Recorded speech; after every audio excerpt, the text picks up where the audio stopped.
Hello, everybody. Welcome to Quarantine Grilling. I am Frederick, the meteorator. I still can't pronounce that. You know, we're in week 7, and I should be able to pronounce that, but I can't pronounce that. But in the beginning, I thought there was no reason to because I never really thought we'd make it this far. So this is week 7. This is the local yokel episode. And again, you can clearly tell that Brian and I have nothing to do with the names whatsoever of this show so far. It is not a democracy by any means. But we're super looking forward to it. We actually have somebody on the show that can actually really cook. Not to say that we can't, and not to say that we can't fake our way through it or hack our way through it in a way, but Cole Averill is going to be our guest today, and this dude can actually really cook, like for real. So it's going to be super cool to see what he's got going on. So without any delay, let me go ahead and bring in Brian and whoever that guy is, Brian McGee. Also in on there, and Brian McGee and Jonathan Carney, and welcome guys to week 7. Did you think you'd make it to week 7? Really? I mean, honestly. The biggest shock for me was I was talking to someone today was they were asking like, oh, that's cool that you guys got this just started up.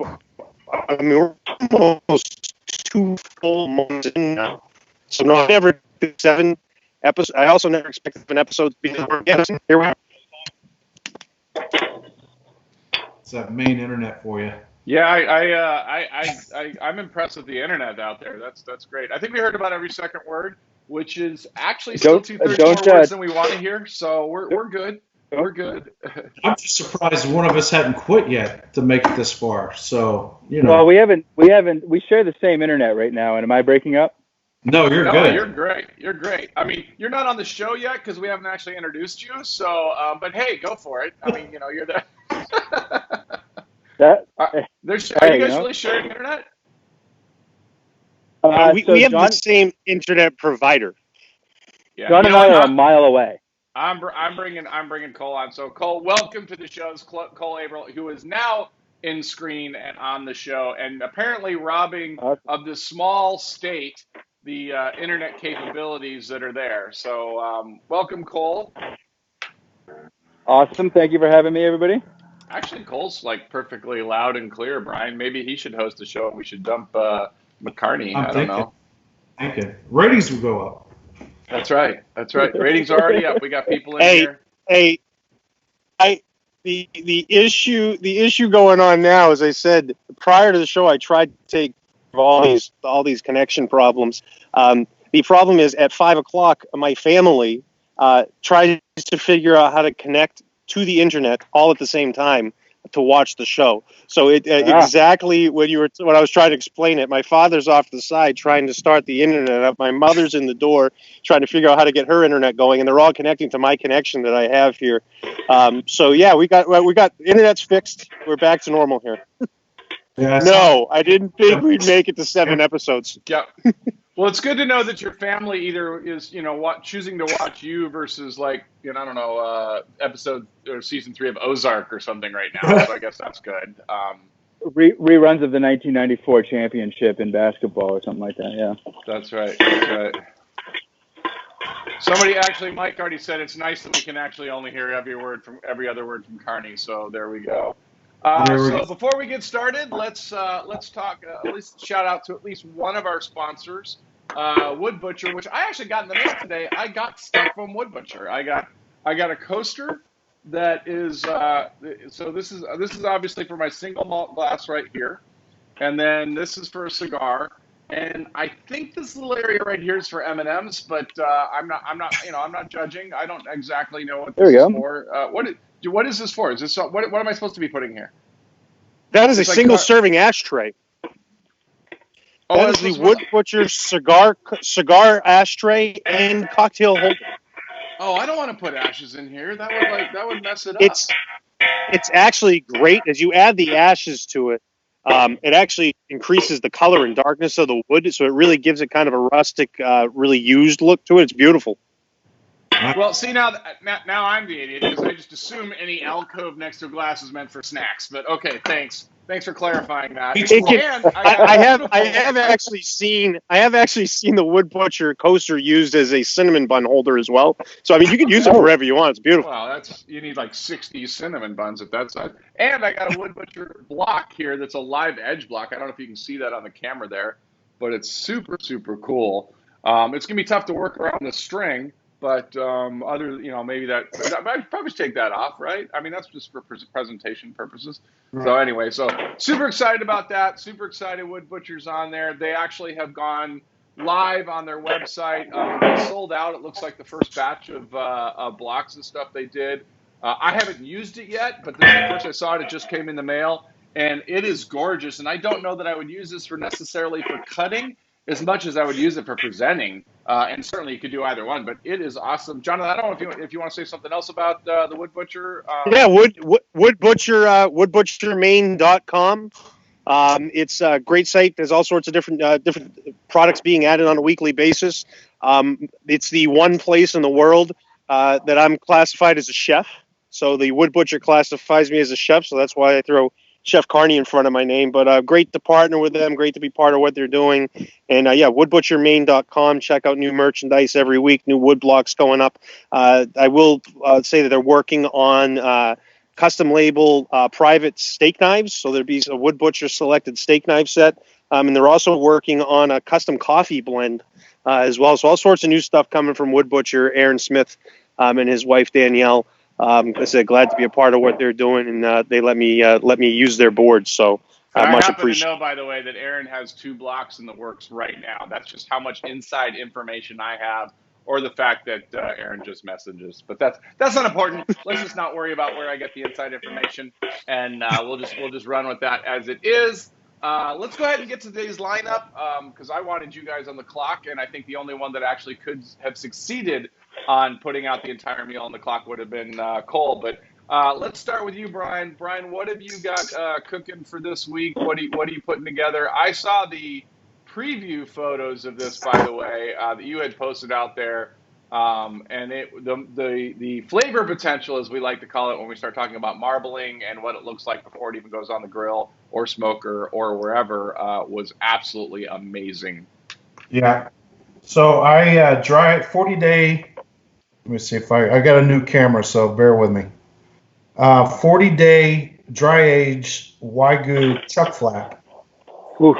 And these are going to get chicken fried tonight.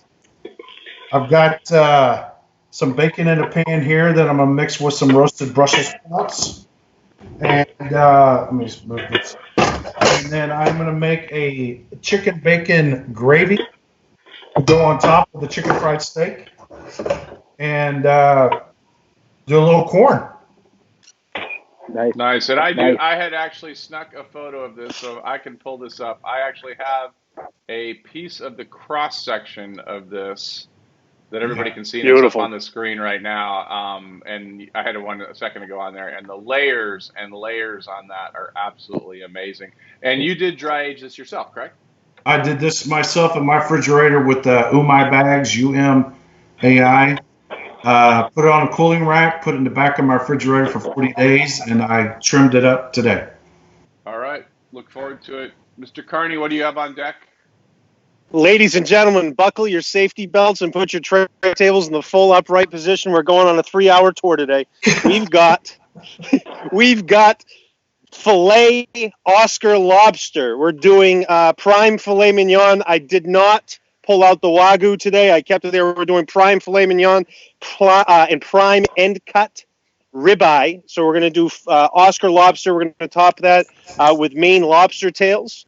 We're also going to be doing BEARrnaise sauce on this. We're doing a wild Maine blueberry buttermilk BEARrnaise sauce utilizing Kate's Creamery buttermilk and Kate's Creamery of Maine butter. And then for side dishes today, we got 3 side dishes. One is the first side dish I'm working on right now. We're doing boiled Maine well water.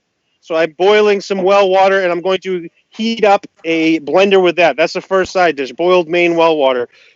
Second side dish is Brussels sprouts. Brian, we got 2 Brussels sprouts on the show. Nice. We're doing Brussels sprouts with that. That'll be garlic, prosciutto, shallots. We'll talk a little bit more about those dishes as I get into it. And then I'm making a Maine fingerling potato salad where we're using, I don't have any Maine mustard, but we're using Canadian mustard, Gildan's mustard. And we'll be doing a potato salad with celery, shallots, garlic, salt, pepper, all sorts of good stuff. And the one thing we're going to do that is we're going to roast the potatoes. So steak Oscar lobster, roasted potato salad, and we've got boiled well water and Brussels sprouts.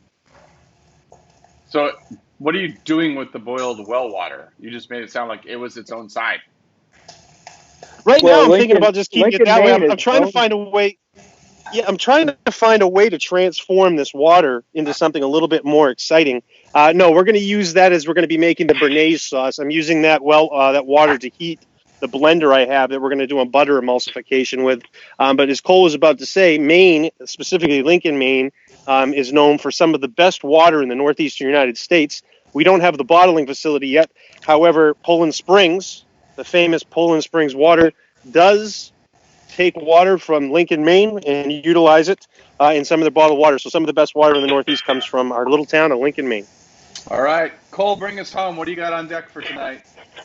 Well, I decided to start fast right out of the gate with 3 courses today, kind of a celebration of Maine. So anybody that comes to Maine and goes to Bar Harbor usually gets chowder, seafood, and then something for dessert. So we're doing a play off a seafood chowder. I got grilled leek, shrimp, local lobster, and haddock chowder. I've actually got some corn cobs in here right now to get a little extra sweetness, and some chicken stock for it, and some Maine potatoes. I'm going to follow that up with a grilled ribeye steak from Village Farm and Gardens over in a neighboring town, one of their ribeyes. I'm going to do it with seared scallops, a local goat cheese, whipped potato, and I got the potatoes already set. And then we're going to serve that with a lobster, corn, and cream sauce. And then after that, we're going to finish it off with a rhubarb and apple compote with a local maple and oat granola, and then a special ice cream at the end. Okay, I think I'm That going I over to made- Cole's Ice cream. house. I think I'm gonna swing by Brian's, pick up some of that meat, and then I'm gonna run over to Cole's. Good By the stuff, way, guys. just Good to let everyone know, I get accused of not finishing dishes quickly. I finished my first dish. The boiled water is now done. There you Wow, and this is why we don't have this show at altitude, because you wouldn't have been able to pull that off. Good job. Good Right? job. Fred, So new quarantine grilling drinking game. Every time Carney says Maine, you have to take a shot. yeah, there we go. go. Darn. All right, so McGee, what are you doing? It looks like you're coding your stuff there. I'm going to get everybody else up, get a full zoom on you, because you're all I care about right now. What do you got going there? Yeah, doing the egg wash in my flour. So a little steak tip. Normally, I mix flour with cornstarch. Normally, I season my flour, but using pepper and garlic. I season the meat with it and let the flour unseasoned. That way it protects the Probably a really good time to mention that one of our sponsors is Crown Heads.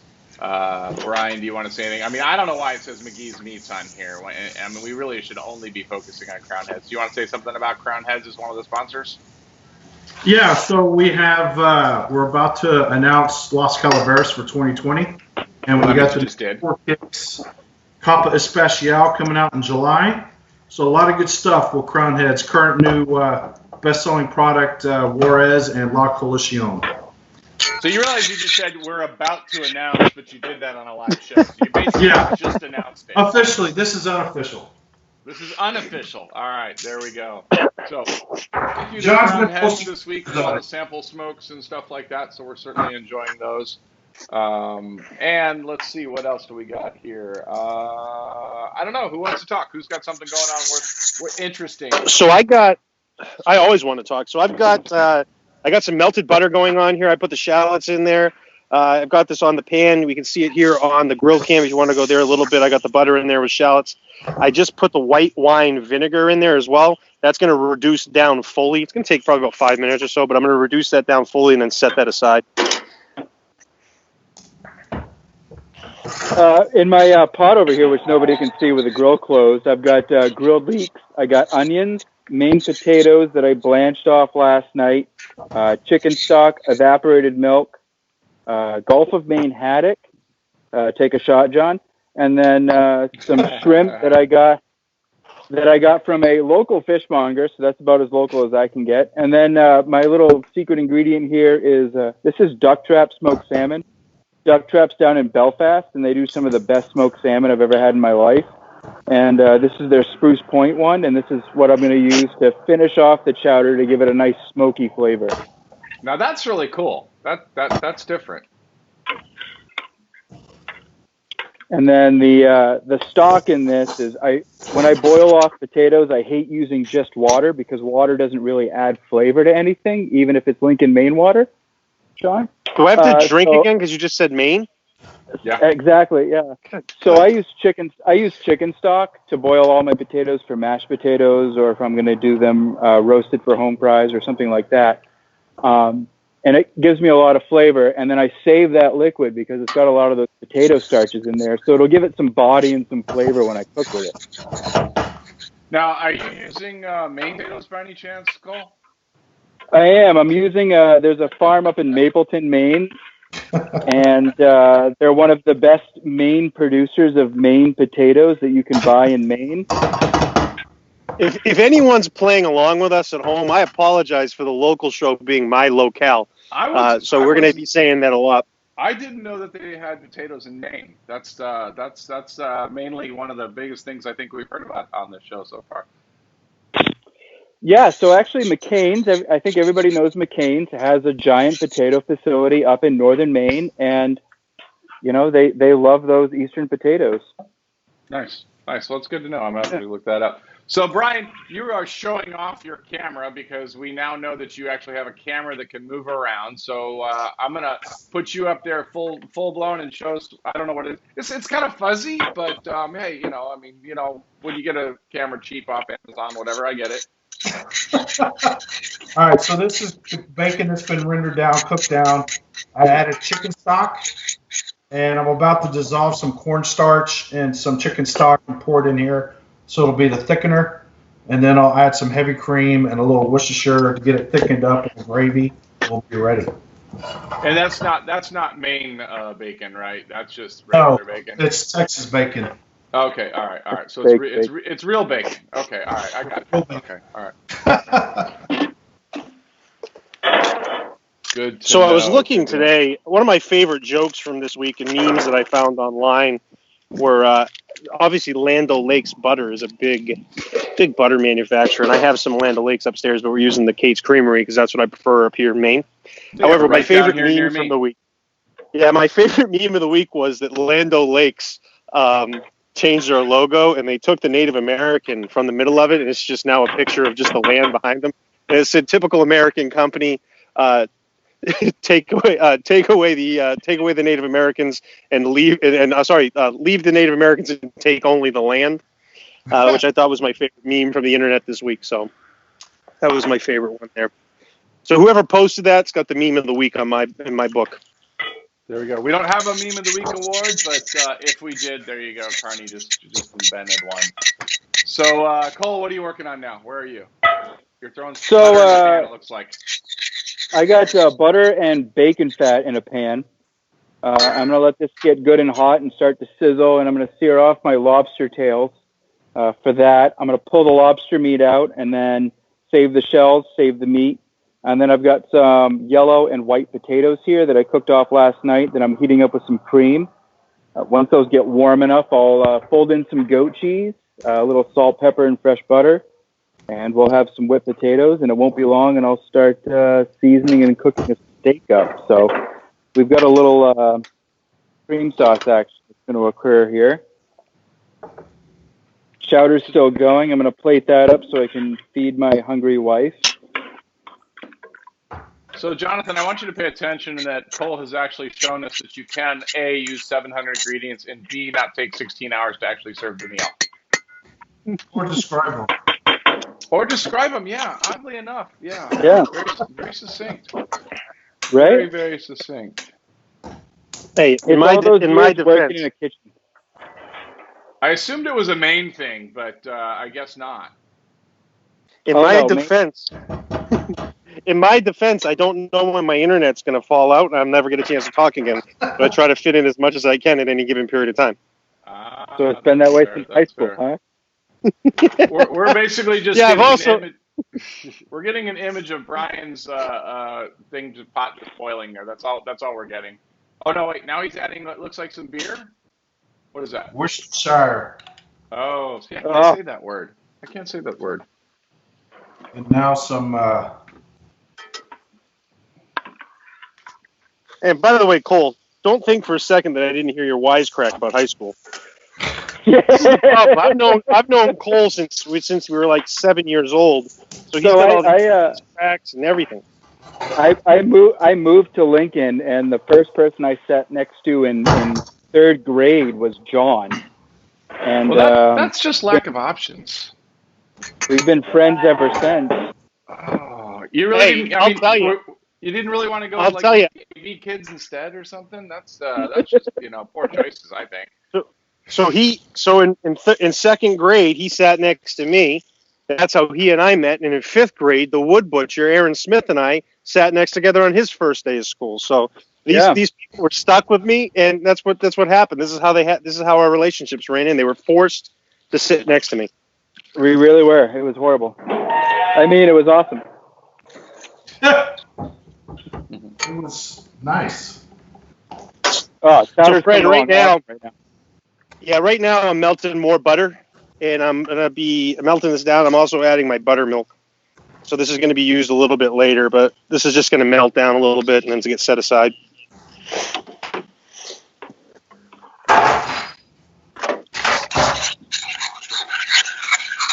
All right, well, if anybody in the chat room on Facebook while we're live here has any questions, let us know. Wade says he's having trouble with his internet service. Sorry about that, Wade. That's not you, Jonathan, believe it or not. That actually happens to be Wade. Although maybe Wade's also in Maine also. Maybe he's... Wade is in Maine. Wade's in Maine. Yeah, see, there you go. Can't have all three on the internet at the same time. So, what did I do?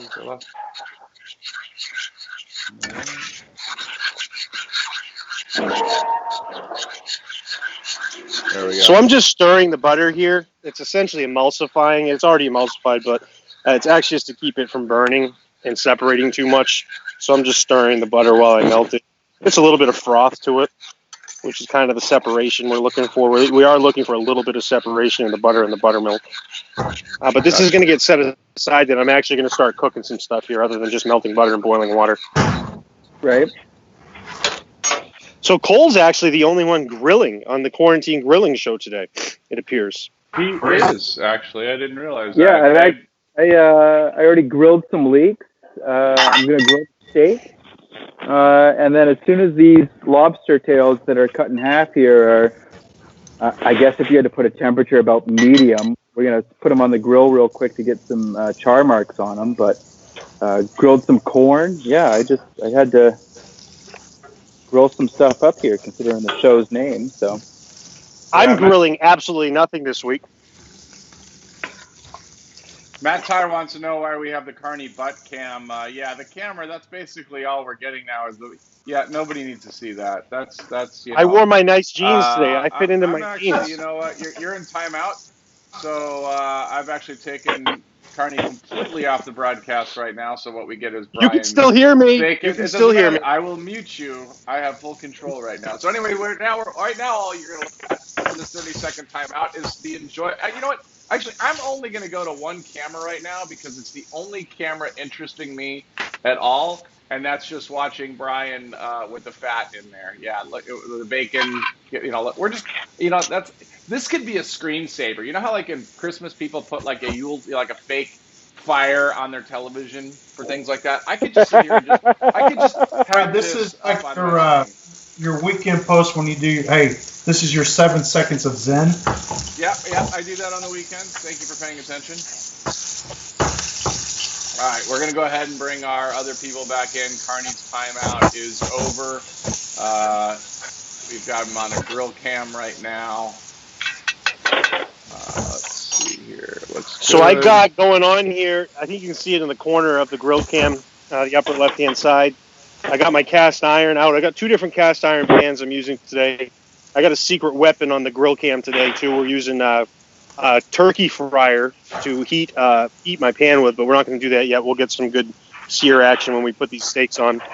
But in this cast iron, we've got olive oil, garlic heating up, and we're going to put the fingerling potatoes in here shortly, and we're going to roast these for the roasted potato salad. Just a little bit of pepper, a little bit of salt, and I said I got fresh garlic in there, not garlic powder, fresh garlic, and we'll roast those up until they're soft to the touch, set them aside to cool off, and then we'll put the potato salad together at the end. All right, before I check in with Cole, I do want to know, so Carney, what is the pan on the grill cam closest to us for? It looks like you've got some oil in it or something like that. What is that one on the turkey fryer grills? What's that going to be for? So over the weekend, I was looking online and I saw a lot of pictures of people cooking outside with gas, and they had these gas grills that had big flames. And I was sitting there, I was like, I got to get something like that because I like to cook cast iron, but inside I like to cook so hot that it gets smoky all over the place, so it makes a mess. So I actually was sitting and I was like, I have this turkey fryer and this lobster boiler that I use, and it's a perfect propane flame, a gigantic flame. It's like a torch underneath, and it's going to heat the pan. And the cast iron I have has grill grates on it as well. So we got a grill grated cast iron pan, and we're going to heat it up, smoking hot. You'll see smoke coming off it. Maybe we'll get some fire going at the end. But this is a way just to get some higher temperatures, so I can get a bigger sear and a better crust on my steaks. So that looks like a lot of oil in there. It's a lot of oil. A lot of oil. All right, Cole, what do you got going on here? The actual man that's actually moving. I wish I could see closer on your food. I mean, it's actually already looking good from this distance. So I'm heating up the potatoes right here. I brought the goat cheese and the butter and some heavy cream in there. Once they're warmed up, I'll mash those all together. I've got the lobster tails here that I'm kind of rendering off in the bacon fat. I've added some onions, and a couple of minutes, once those onions get soft, I'm going to add some grilled corn. I'm going to pull out the lobster meat and remove it from the shell. Then I've also got the chowder as well. And the chowder is going to get plated up here shortly for the wife, so she can start eating. And what I'll do is I'll bowl that up. I'll add some fresh smoked salmon to it. I've also added some fresh chive, give it kind of that bright, fresh flavor. But it's tasting really awesome right now. That's my my tip of the week is taste your food often and season it often. I'd rather use a tablespoon, half a tablespoon at the beginning and half a tablespoon at the end than I would 1 tablespoon all at the end. You get a much better flavor out of it. Sure. That sounds good. Aaron wants to know why the Mainers haven't dropped any Stephen King references yet. You know, they actually haven't. I'm really surprised. But every time we say Maine, Carney's supposed to take a drink. So I'm careful not to say Maine too often. Aaron needs to relax. I'm going to have 2 girls come out on tricycles and drive down a hallway here shortly. So that's spooky. That's a little spooky. Yeah. And by the way, the eggs he's used in his dishes came from his chickens that were his pets that he used to have, that he picked from his cemetery in his backyard. So, yes. So, like, the rhubarb is from my garden. Any eggs that I have come from my chickens. I'm one of those people that's a huge local proponent. So, And those are some Stephen King references. Even if you didn't get them, they were Stephen King references. Yes, they were. Okay? Yep. All right. So Well, it's a secret good time here. to hold on. Good time to actually thank one of our sponsors, which is Red Meat Lovers, because we were just talking about steaks and everything else like that. Although, oddly, a lot of seafood going on in this show. But Red Meat Lovers, if you haven't paid attention to them, they've done an awesome job. They do some super cool events around the country. If you see them, and they're kind of growing all the time, if you have a chance to catch them, certainly go to their Facebook page and follow them.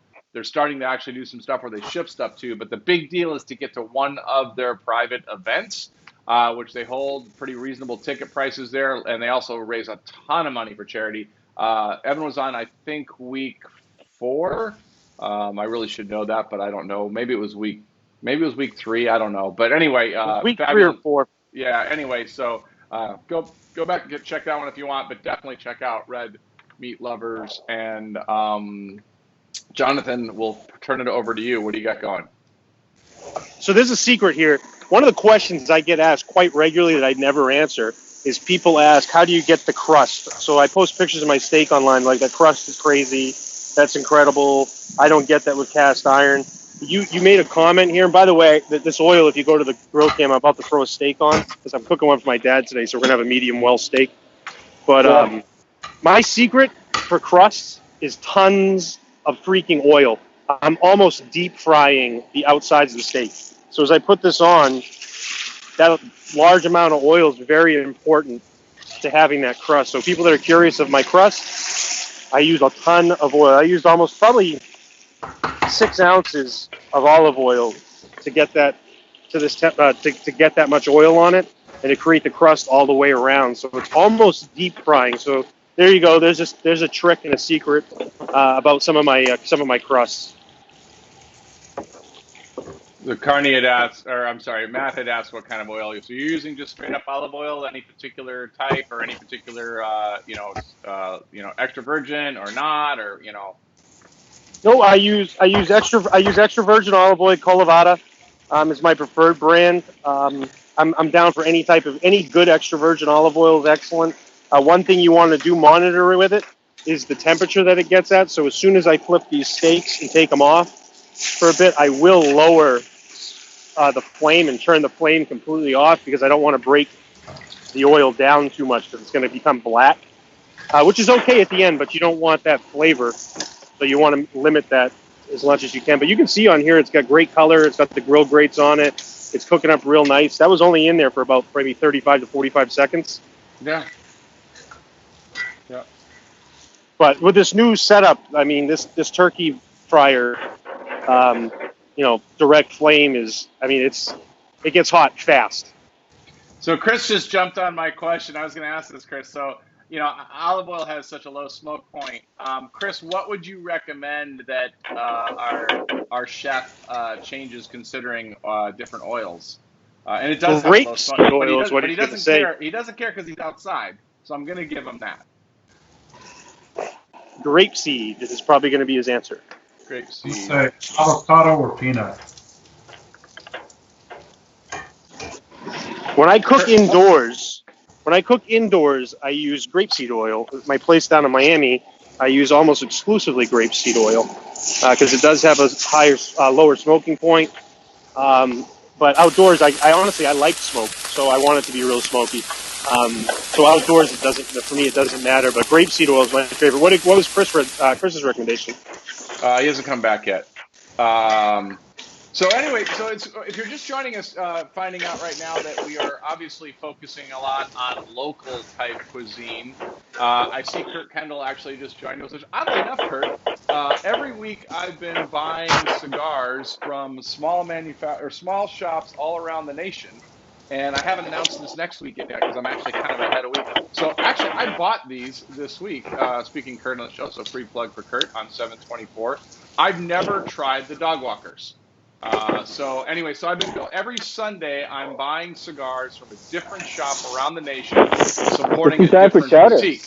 So this particular one, like I said, I picked up some 724 dog walkers. I've never tried them, and I picked up some other ones also, so I'm looking forward to. But free plug for Kurt since he came on the show, and we're focusing on local. And I wanted to mention the thing about going around and buying cigars. And actually, I decided to give a contest and give some of them away. So it's actually been a lot of fun. So By the way, what else? Fred, I think that's a great thing that you've been doing. I mean, it's great that you've been posting it because there's a lot of little shops out there, and I think people buy online quite a bit, and the easiest place in their minds are to buy from these big online retailers from anything. And I've had other things other than just cigars. Like I bought some mustards for some places in Canada.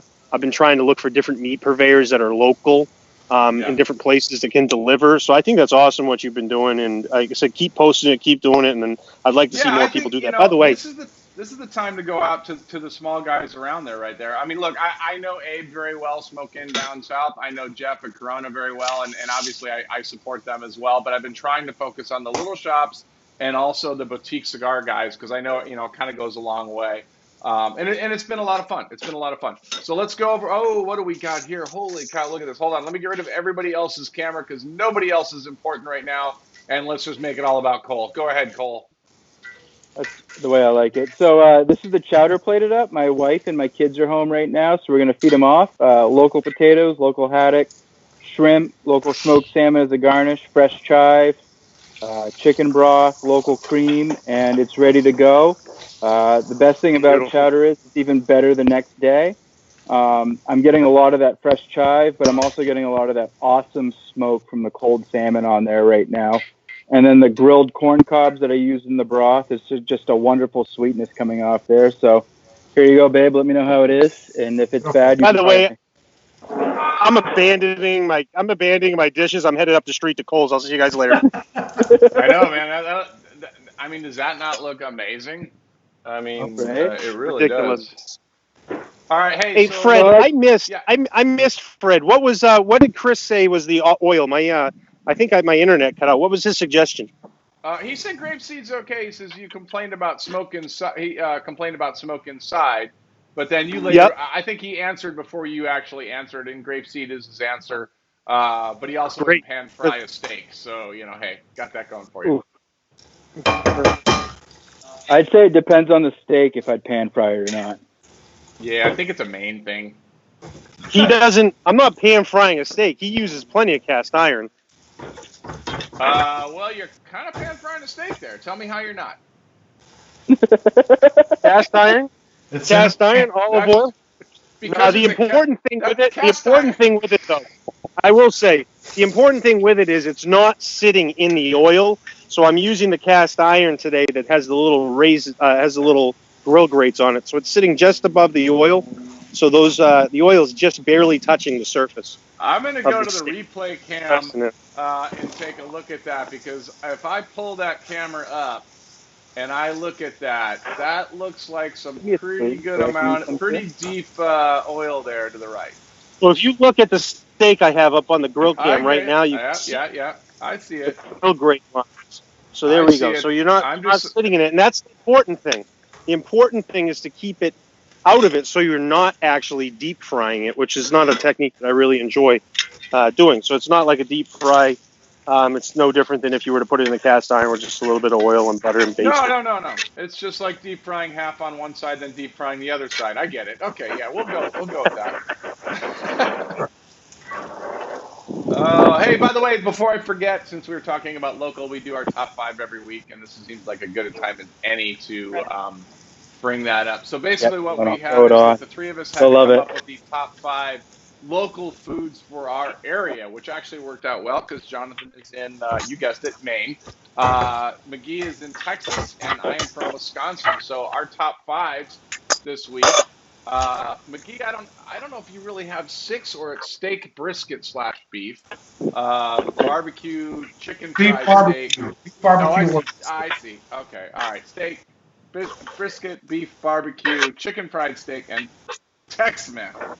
Tex-Mex come from Texas. Carney has lobster, of course, for Maine, fried clams, red hot dogs, whoopie pies, and needhams. What the heck is a needham? Needham is a potato and coconut chocolate. It's essentially you put potato, coconut, sugar in a mix, and then you essentially make chocolates out of it, and you dip it in dark chocolate. So it's like eating a little chocolate, kind of like a truffle per se, but it's potato and coconut. It's delicious, and they call them Needhams because you need them. Okay, all right. Being from Wisconsin, of course, I had to go with brats, cheese curds. We have Friday fish fries, butter burgers, and believe it or not, the brandy old fashioned. Beer is not the number one drink there, although I think it really is. It's not just like the drink of the state, but brandy old fashions are a big, big deal in there. Which, if you're from Wisconsin or anywhere near there, the history of that is actually Wisconsin did not come up with the brandy old fashioned. It was actually from the World's Fair in Chicago, but it was so close to Wisconsin that the German influence there took it back to Wisconsin and ran with it from that point on. There you go. There's your history lesson for the week as well. I like it. So my friend Liz is from Wisconsin. She's from Hudson, Wisconsin, and I sent over your list, Fred, to her. She approved, and she was a little ashamed that she only guessed 2 out of the 5 or 3 out of the 5. And the one she was most ashamed about was the butter burgers and the brandy old fashions. Well, it's funny because either and it depends on age group. So I think the brandy old fashioned stuff has died down since when I was a kid, because I remember my parents and all my parents' friends drinking them, but it wasn't necessarily my drink. And I'm going to cut her slack on the butter burgers, because I don't think that was necessarily a thing when I was a kid. I think it's grown culturally since then, and it's also grown nationally, but Wisconsin gets credit for it. So like Culver's and stuff like that do butter burgers. Wisconsin kind of gets credit for it, but I don't remember butter burgers when I was a kid. But it was Wisconsin approved, so it was a good list. It was real good. Yeah, solid. Real good. Well, it was one of those items like in Maine. Like in Maine, we have to put red hot dogs on there. You have to have lobster. You got to have red hot dogs. What, red hot dogs? Yep. Yeah, there we go. Red hot dogs. I'm going to put the list back up so everybody can vote, because Matt already said McGee wins, but you have a choice between McGee's list, Carney's list, and my list. Mike asked me what is a butter burger. You know what? Honestly, it's exactly what it sounds like. It's a burger that they fry with a pat of butter on it. So that's pretty much what it narrows down to. So so those are your 3 lists to choose from. Gosh, even from Wisconsin, I'd almost have to go with McGee's list, but I have won this, I think, every week, and I am not going to win this week, because honestly, if you don't take McGee's list on here, I think he automatically wins because of chicken fried steak, personally, but, who doesn't like lobster? Hey, is lobster cheaper up there now? I keep hearing with all the quarantine stuff, like they've got, it's inexpensive now, but I can't find these prices. What do you consider cheap there? Well, okay, lower than normal pricing. Like they're just because the restaurant's closed, and it's easier to get it now. It's cheaper than it normally is. If you go to your average grocery store, you can probably find it for $9 or $10 for a whole live lobster. All right.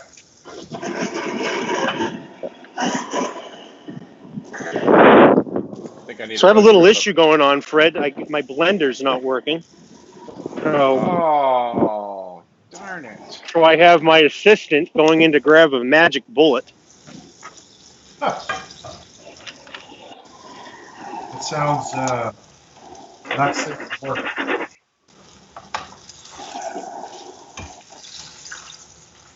Aaron says lobster is $6.99 a pound right now at his store. Wow, I need to get some lobster. That's crazy. I just need like 5 pounds, and then whatever Tracy wants to have. Just 5 pounds for me. That's the first thing I'm doing when all this is over, is I'm going to a restaurant and getting like just a giant live Maine lobster. All right. I'm going to get my... steak is chicken fried. Oh, look at that. Now just waiting on my ugly mug. Let's just concentrate on Brian for a second. Right? Chicken fried Wagyu, dry aged. Yeah, that's... Oh, yeah. All right, let's get the gravy going.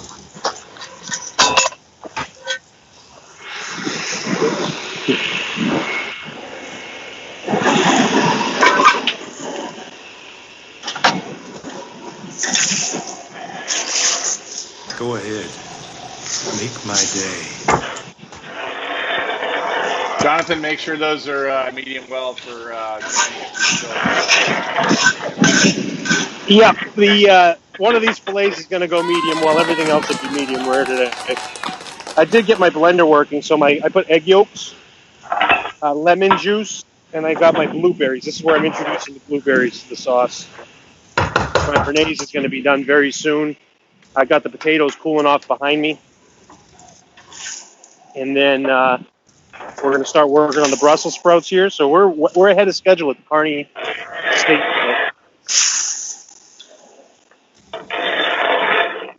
I'm just waiting for this sauce to start to thicken a little bit, and then I'll throw the steak on the grill. I'll throw the scallops on, and I'm getting ready to start dessert here. So nice, very nice. You know, I do have a question. I do have a comment about one of our guests, my friend Chris Rosenthal. One of my favorite people on the planet, but also one of my existence. He will forever be the biggest troll of anything I produce. So I'm glad you're here. I appreciate you as a friend, and I appreciate you being a troll on everything I cook on this show. Okay, there we go. I didn't know if this was a relationship therapy class or what I was supposed to do at this point. Just talk to it. Talk to it. We saved the relationship there. Yeah. Conference at the end. And how does that make you feel, Jonathan? It's a roller coaster of emotions. It would be a Maine roller coaster of emotions. and I don't think there are actually any roller coasters in Maine. So there are. Yeah. Cole, there are. Funtown, USA, Stockholm, Maine. You're calling that a roller coaster? I mean, it's called Excalibur. Well, I mean, technically, he's calling oil in a pan not frying a steak. So, I mean, really, all bets are off now. Right? I am, but at least I don't. There's somebody else on this show that's actually deep fried a steak before. Brian, would you like to share your deep frying technique? By the way, it's delicious. So all joking aside, frying it's freaking incredible. So if you can't mess with the results, the crust is ridiculous. Oil hot enough. Deep frying a tomahawk, there's nothing like it. Really? Nope, it is. It's delicious. Brian, you deep fried a tomahawk? Deep fried a tomahawk. Perfect medium rare. It was amazing. I'm going to cut into one piece without gravy and just see how it is. Guys, you're not seeing this, but I'm on the ground over here introducing the butter and the buttermilk into the blender with the sauce. You see that? I can. Your camera's a little blurry.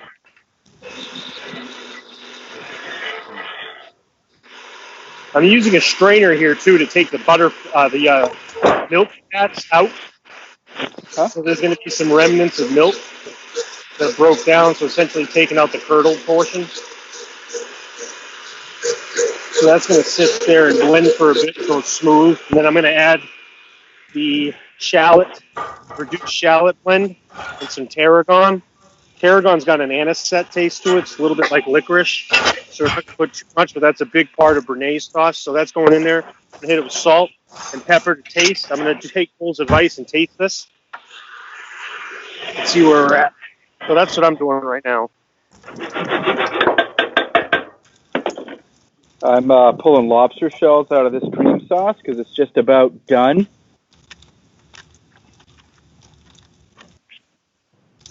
Lobster shells have a tremendous amount of flavor in them, so we like to use them up whenever we can. I'm going to shut this off right now. Put it on a place that's a little bit cooler, and I'm going to add in my lobster meat so it doesn't overcook. Nobody likes tough, rubbery lobster.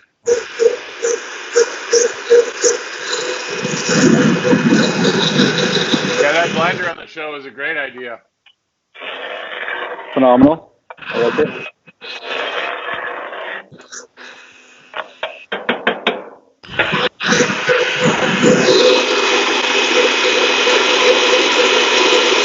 Follow it down.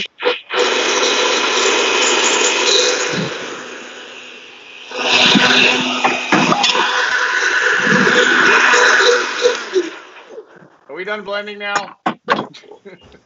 I might just turn it on just to keep everybody You excited realize and, that's what we engaged. can. That's the only thing we can hear at that point. Heaven forbid we I hear think Cole cooking said on a cooking something show. about lobster and nobody wanting to be overcooked, and something about putting scallops on. But I really, who knows what was said at that point. Look at that. Perfect. Perfect. Oh, that looks delicious. That does look really, really good. Fred, imagine how good you think it tastes and know that it does. That's right.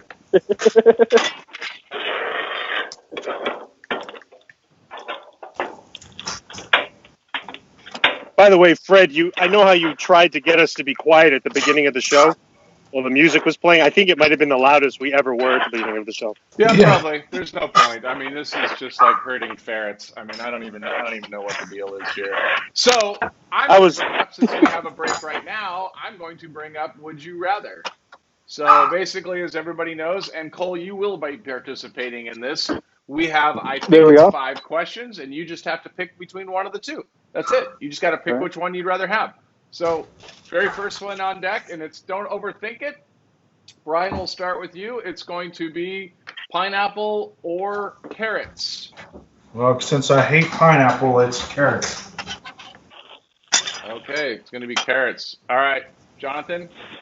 Carrots. Carrots. All right. And Cole, what do you got? What do you think? Pineapple or carrots? I'm going to go carrots as well. You're going to go carrots as well. Okay, all right. I like it. I'm going pineapple, just because. Next one up, and I'm going to start with you, Cole. We're going to work backwards. It's Cool Whip or spray cheese? Cool Whip or spray cheese? Is that me first? Yeah. Yep. Wow. I'm going to break the trend here. I would rather go spray cheese. You'd rather go spray cheese. All right. Yes. I'm going to go Cool Whip. You're going Cool Whip. And my screen just got blacked out. Yeah, I'm going Cool Whip. I'm going to have to go Cool Whip also. The Wisconsin connection kind of threw that in there. Next one, charcoal or wood? Charcoal or wood? We're going to start with me. I'm going to say wood. Cole, what about you? Wood. Wood. Wood. Brian? Wood. Carney? Who buys charcoal by the truckload? Of course it's going to be charcoal. Of course it is. He's going to have spray cheese charcoal. All right, next one up, second to last one, pizza rolls or egg rolls? Brian, let's start with you. Pizza rolls. All right, Jonathan? Egg rolls. And I'm going to go pizza rolls. So, again, it is 3 against 1 on the pizza rolls. And last one, and Cole, I'm going to start with you since you're our guest. Roadrunner or Coyote? Coyote. Coyote. Brian? Coyote. What's that? Roadrunner or Coyote when you're done chewing this chicken fried steak or steak fried steak? Oh, I said Coyote. Coyote. Okay, all right. And Jonathan? Roadrunner. Roadrunner. And I'm going to have to go, oh, God, that would mean agreeing with Carney. I'm going to change my mind. I'm going to go Coyote. All right, there we go. Yeah, but your answer is definitely Roadrunner. You're the prankster. I was going to say Roadrunner. I was going to have to say Roadrunner, but I'm confused. Danny says egg rolls and Roadrunner. I'm assuming he's putting together an entree of possibly a future show by putting both those on a plate, but I don't know. Aaron uses spray cheese on his steak bombs. Steve's all over Cool Whip. Danny's over Cool Whip. Pineapple work for cooking and cocktails. That's right. Thank you, Steve. Thank you for the backup on the pineapple. Danny backed me up on pineapple as well. Lots of requests to mute the blender. Yeah, I know. We got to figure out how to mute people. Bad enough they go into timeouts.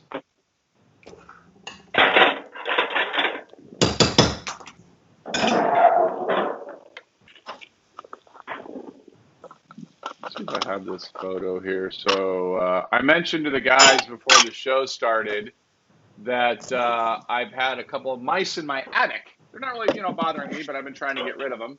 So I actually, I'm on this catch and release program, So I decided I had a live trap, so I caught him this morning, and I thought, well, I'll take him down by the lake, and it'll be a nice little, have city mouse and country mouse and lake mouse. So I took him down to the lake, and I let him out of the live cage, and he started running towards a tree that was about 20 feet away. And out of nowhere, a hawk buzzed my head, and when the mouse had been about 10 feet away from me, and picked up the mouse and grabbed him and carried him over to that wall that I got a little photo of. So on one hand, I feel bad for the failed experiment of catch and release. On the other hand, I feel really good about making a new friend with the hawk. So, and I guess it's a circle of life thing, so I really shouldn't feel too bad. But it was an amazing spectacle, I will say that.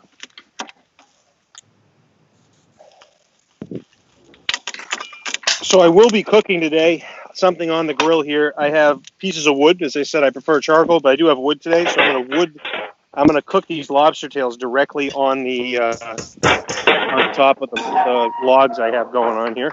And these are Maine birch logs that I'm cooking on. And I'm just gonna throw them directly on the log. If you're just joining us now that I have all cameras open, you can tell that Cole is actually the only real cook here because he has the towel over his left shoulder, which is the universal way of determining who really is a cook. It is. It's day one of culinary school. You go in and they're like, all right, here's a towel, put it over your shoulder. Yep. Hey, I was using a beach towel and I got chastised for it. Oh, geez, it looked like you were going to a Greek festival or something. I mean, it's a toga.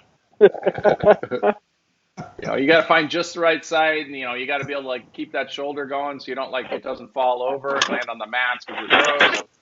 Oh, hey, look, Carney's making Brussels sprouts, everybody. That's something new. I'm also finishing up my potato salad. My my BEARrnaise sauce. Sorry, is done. I got the potato salad. I put some mayonnaise on it and some Canadian mustard. And I'm gonna put a little bit of lemon juice in it just to give it some acid. And my potato salad's now done. And I'm going to start plating here in about 2 to 3 minutes. Nice. Cole, what pan do you have the scallops on? What pan are your scallops on? What pan are they on? Yeah, this is a Pampered Chef pan that I got given for Christmas by my mother. So, okay. I usually would rather do them in a cast iron, but I only have one cast iron pan at this point in time. So, I've also got apples cooking down in rhubarb and sugar, a little bit of salt. Rhubarb, that's a good name. So that rhubarb actually came from the little garden patch we have over there. We pick what we can, we freeze it, and it's great jams. It pairs awesome with venison. So this steak here is cooking. I don't know if I'd say it's cooking very well, but. And then, by the way, if you want to go to the moonshine, if you want to go to the grill cam real quick, the BEARrnaise sauce is done.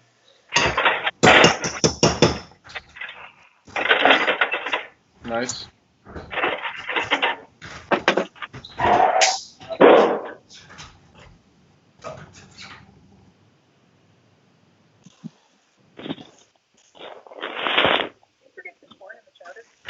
Nope.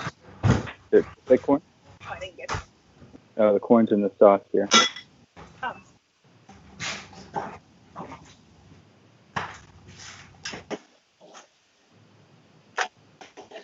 Oh. More chowder. My producer's in the background right now asking me what I'm doing, so slash my wife. Well, they're hungry and they're already past the chowder, so they're looking for the next course here. Well, they came and got the rest of the chowder, so she wanted to take my bowl of chowder, and I told her no. Those of you married realize you don't really tell your wife no very often. It doesn't end well. So. Gotcha. So, Leslie, I have a question. Hypothetically, if somebody had moonshine, would that go on the rhubarb? And that's where it is right now. That's going to give us our sauce. I have a local source for it, so that's another local Maine product right there. So this is just a shot of the apples I cooked down with the rhubarb Nice. sugar, and Looks I'm good. just going to let that cook down a little bit. And it's going to get the super secret ice cream here. Super secret ice cream. It is, yes. Yes. Well, I know it's not Ben and Jerry's because that's Vermont. So, you know. Right.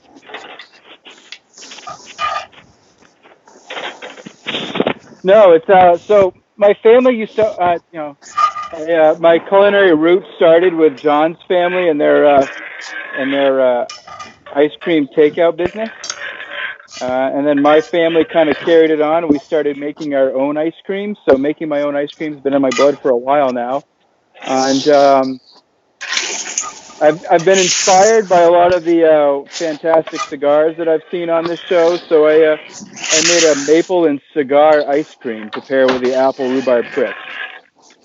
Well, I'd like to act surprised that I already knew about that, but I think it's super cool.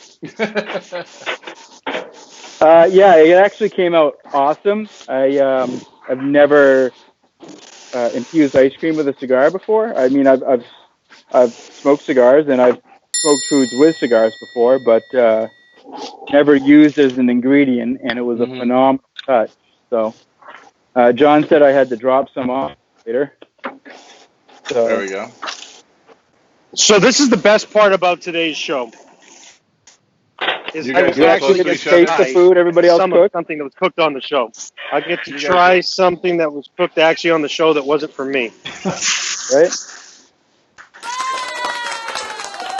So my family's a dreadfully rare family, so this steak's almost done for them.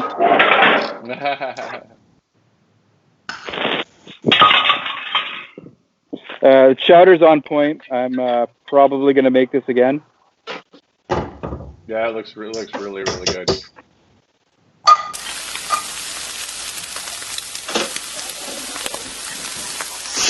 I also haven't eaten all day, so might have to add to it.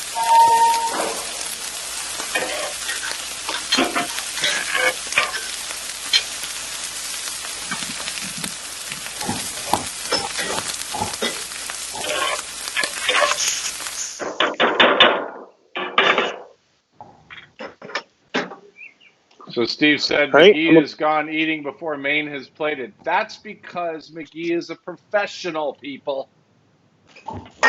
Right?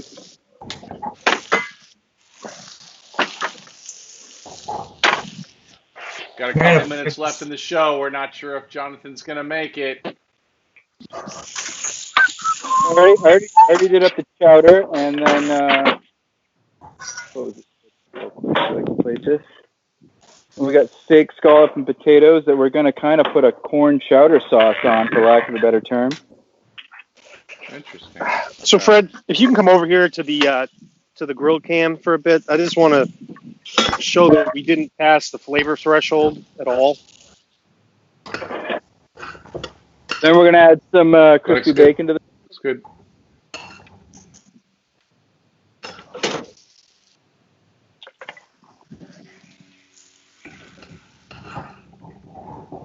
And we got family style surf and turf. Here we go. All Maine ingredients. Wow, look at that. That looks great. That looks really good. And then we'll do dessert up as well because, well, we're right here. Let me do a quick trip into the kitchen. I'll be right back. All right, gravy's done. Plate is done. Ryan, I thought you were done cooking, Ryan. What are you working on? I was finishing up the gravy. Oh, I thought you already ate half of it. No, I was just chewing on Brussels sprouts. We're just snacking. So I did actually grill corn today, but obviously it didn't show the grill. So there's grilled corn, Brussels sprouts, and that dry-aged Wagyu chuck flap with a chicken bacon gravy sauce. Wow. Now I'm gonna So we've got our apple, rhubarb, and then this is our cigar-infused maple ice cream here. So, Cole, what can you tell me about how you did the? I mean, I think a lot of us have made ice cream and stuff before. What can you tell me about what you've done with the tobacco that did you try more than one version? Did you just kind of get it lucky out of the gate? How did you put it in there? So what I did is I've always, whenever I make an ice cream, I always do it egg-based. But I also bring my cream up to a scald. After the cream got up to a scald, I dropped the temperature, turned it completely off, and then I broke up about half of a cigar into the cream that was scalding that had cardamom, mace, cinnamon, nutmeg, a little bit of vanilla bean. And I let that set for about 20 minutes. If it gets too high, you're going to get a lot of those off flavors out of there, some really, really strong flavors that are going to kind of overpower it. So if I brought it up to a scald and turned it off, I'm going to get a really good steep. And then I strained it through cheesecloth and pressed it through. And then what I made for the top of it is a little bit of, this is a maple walnut granola. So it's kind of a play on a crisp. Mm-hmm. So we're going to get some texture out of it. There's also a lot of Maine sea salt in this. And those apples are going to melt that ice cream out. And there we go. That looks good. Nice presentation on that too. I like that. And then I'm going to do the dirty spoon because I'm a kitchen guy, and that's what we do.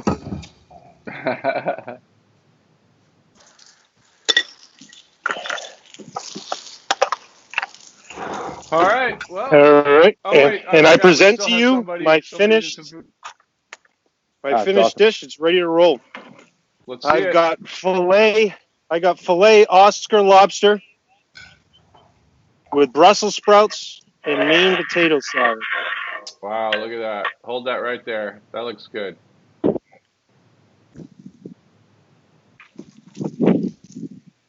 And I'm going to get a picture for the gram, so the grill cam is going away. And then I'm going to take a bite. Of course, yeah. We need a picture for the gram. Right. It's my number. It's my number 5. He's a 14-year-old girl. Although I have to say, as much as I give you crap about taking photos of all that stuff, when I'm surfing through Facebook, if it pops up on my wall or whatever, I'm like, they are good looking. I'm not gonna lie, the food does look really, really good.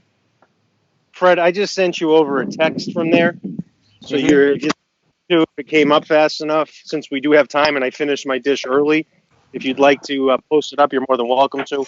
But I'm going to give this a bite.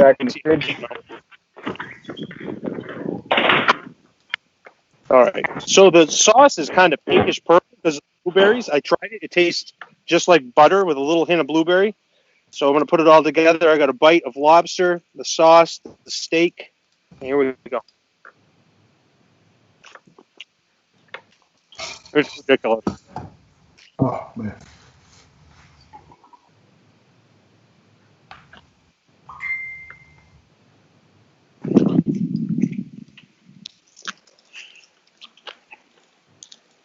I would definitely make this BEARrnaise sauce again. It's got just the right amount of blueberry in it, so it's not too sweet.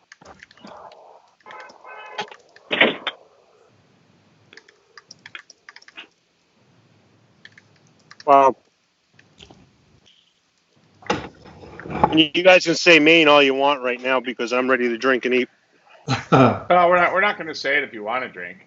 I mean, that's not even fun. Fair. I'll be by in an hour, John. I'll save some potato salad for you and the sauce for sure. Just bring that damn ice cream.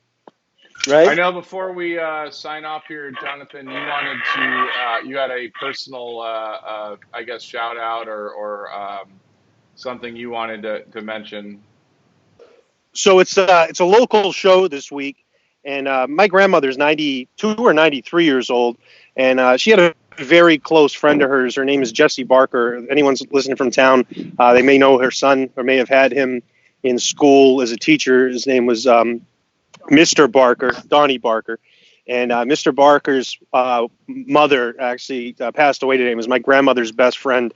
So I just wanted to say how important, how special she was to my life. I know it's a very challenging day for us and a challenging day for my grandmother since she's in lockdown because of the coronavirus in a nursing home. But yeah, she was just a really special woman. She was like family to me, and she lived 96 great years, so she lived a great life and left on her terms, I'm sure. But Jessie Barker is a very special person, and you'll never be forgotten in the town of Lincoln or in our lives as well. Nice. Okay. As usual, we're going to kind of around the horn once here. Brian, any last comments about the show? What you liked, didn't like, what you would do differently? No, I think I would cook all this all over again. This dry-aged chicken fried steak is pretty damn tasty. Nice, nice. Well, it looked good before and after the cooking. Jonathan, anything to say before we sign off? And I know you and Brian will be in the Zoom after room after this for anybody that has any questions, follow-up questions on the food or anything. Anything you want to stock up, say? When I decided to make this BEARrnaise sauce with the blueberries, I didn't think it was going to come out very good at the end. I wasn't sure how I was going to feel about it. Mainly, I was doing it because it was blueberries and it was Maine. I would definitely make it again, and I'm pleasantly impressed with the flavor on it, with the lobster. It's a good mix, so I'm happy with it came out. It's only the second time I've ever made a BEARrnaise sauce, so really enjoy it. But no, it was a good dish, and like I said, again, I wish I could eat some of these other dishes. I'm glad I'm going to get to tonight, but Brian's chicken fried steak's one of my favorite dishes in the planet. Yeah. I could bring you chowder and ice cream, but my family destroyed the steak already, so. The steak's gone. All right. Thank you, Jonathan. Cole, any last thoughts? Anything you want to say before signing off here and we announce this week's winner? I'd have to say the next time I'm going to cook something like this, I'm going to make sure that my wife and kids are gone so I actually get to try it. So. Yeah, that looked like that was disappearing off your workstation, and she was waiting well behind the camera, saying steak and mash ready, and I'm like, sure, cool. So. All right. Yeah. Well, thank you everybody for joining us. Thank you for tuning in. Thank you to all of our cooks and chefs and everybody on the show this week. This week's winner, it was once again pretty close, and actually the second time in history the guest is going to win. And if I go back over all the points that are all written down on this piece of paper, actually what made it, and hey, look, my background of cooking is nowhere near yours, although I do have a lot of experience at it. What did it was how Cole finished the chowder.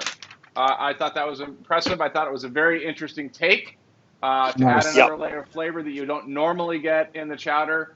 So maybe you can hit him up and he can post on the Facebook Quarantine Grill a little bit of what his recipe or a little bit what his secret was, because it was pretty impressive. But I actually, of all the things I see on the show and I'm like, oh, I want to try that. I thought that was a super cool take. So Cole actually wins this week's top. I can't say that. That's probably copyrighted. Probably wins this quarantine Chef of the Week award. So thank you, gentlemen. Appreciate it. Thank you. Congratulations. Thanks for the participation. Everybody else, thanks for hanging in with us and putting up with whatever technical difficulties we had, if we even had any. And if you want to join us afterwards, I know Jonathan and McGee. Cole, I don't know if you're dropping by the Zoom. I don't know if you got to feed the family some more, but otherwise, everybody's welcome to join us on the after party. Well, I think with everything they ate, I'm pretty sure they're in a coma now, so I'm probably going to be on the after show too. So. All right. Thanks, everybody. Thank you. Thank you.